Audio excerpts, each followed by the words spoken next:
It's one of the last tasks of the growing season, putting the garden to bed for the winter. Here at DEP headquarters in Charleston, that means cleaning out our rain garden.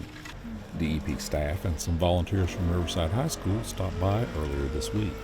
We do have to maintain this rain garden 3 different times a year, and that involves removing any trash that may wash into it, removing any invasive plants that might be making their way into there, and just kind of getting it bedded down and ready to go for the winter season.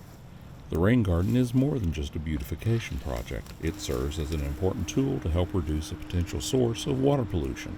This rain garden is a pretty large one, and as you can see, it has pavement in 2 different directions around it.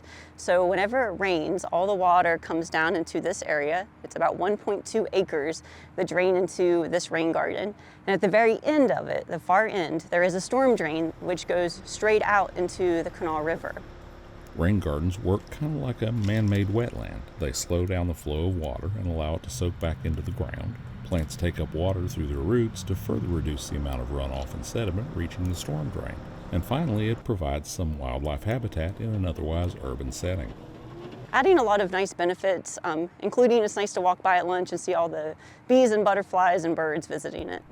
Those birds, bees, and butterflies are also why we're leaving a lot of material in place.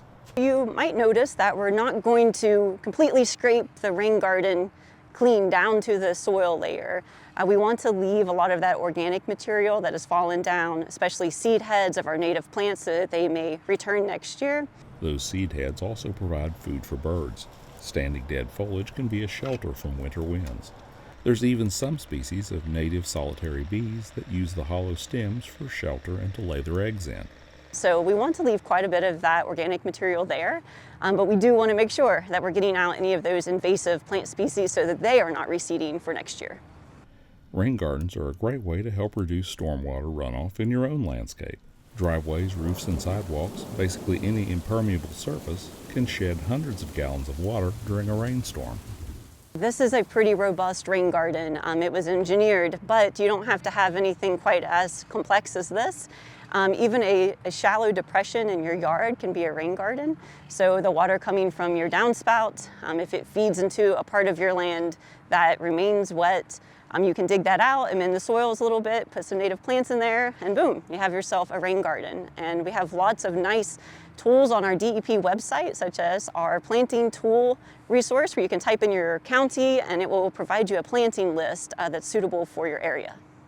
You can find that information by visiting our website, dep.wv.gov, and type Rain Garden Resources into the search box. For Environment Matters, I'm Mike Huff in Charleston. Thanks for watching.